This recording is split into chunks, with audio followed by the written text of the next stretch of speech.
The sixth commandment, you shall not commit adultery. We're only halfway through, and I see moans and groans, people yawning, putting their head down. They don't want to hear it. Well, you know what? Too bad. You shall not commit adultery. The tradition of the church has understood the sixth commandment as encompassing the whole of human sexuality. Any sin committed in this area is mortally sinful by its very nature. Lust is disordered desire for or inordinate enjoyment of sexual pleasure. Sexual pleasure is morally disordered when sought for itself, isolated from its procreative and unitive purposes. The church has always taught that self-abuse is a mortal sin.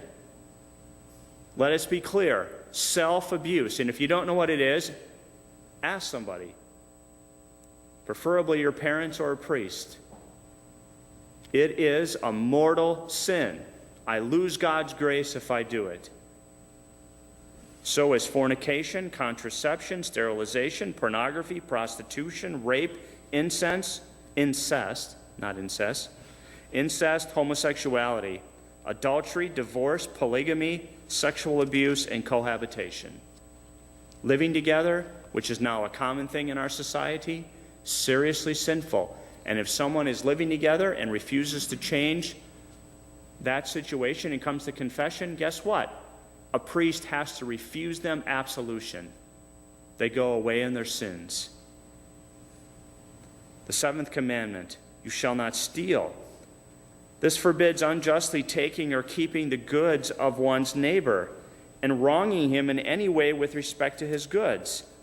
So theft, stealing, games of chance when someone is deprived of necessities, that is, if I go gamble away the family inheritance, enslavement of human beings, any form of unjustly taking and keeping the property of others, business fraud, paying unjust wages, forcing up prices by taking advantage of the ignorance or hardship of others, manipulation of the price of goods artificially in order to seek gain. And so you know what? Greed. And this is what fueled the current global economic crisis, is greed and unjust business practices, fraud. You know, we're hearing men who can scheme $65 billion from people throughout the world.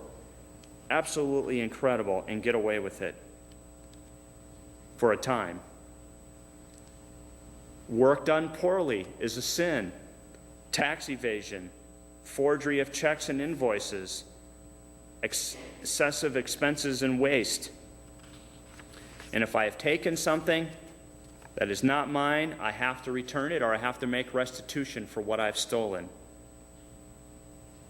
The eighth commandment, you shall not bear false witness against your neighbor.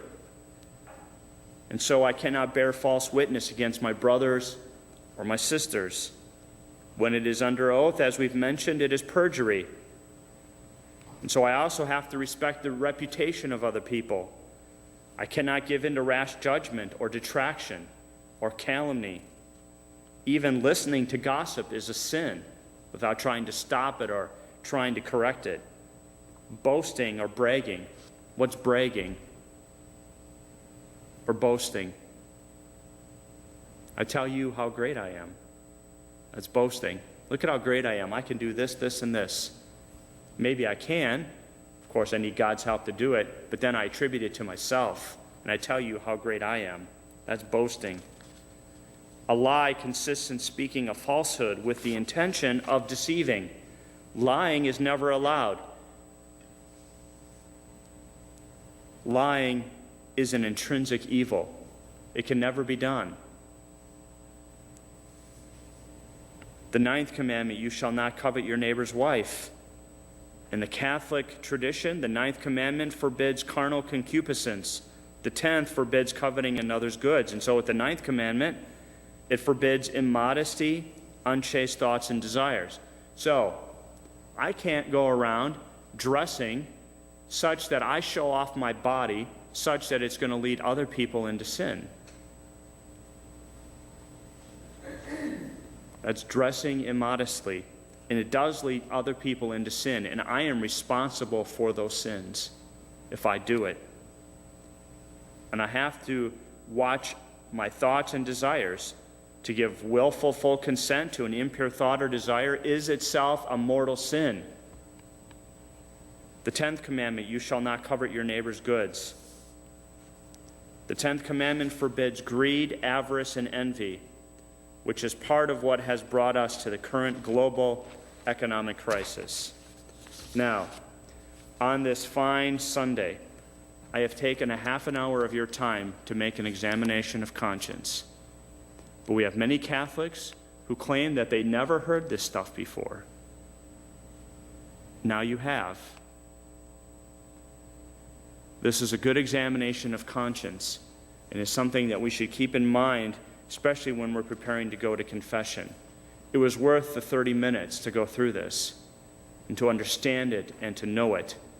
And now, if we've committed any of it, we must confess these sins to a Catholic priest and receive absolution.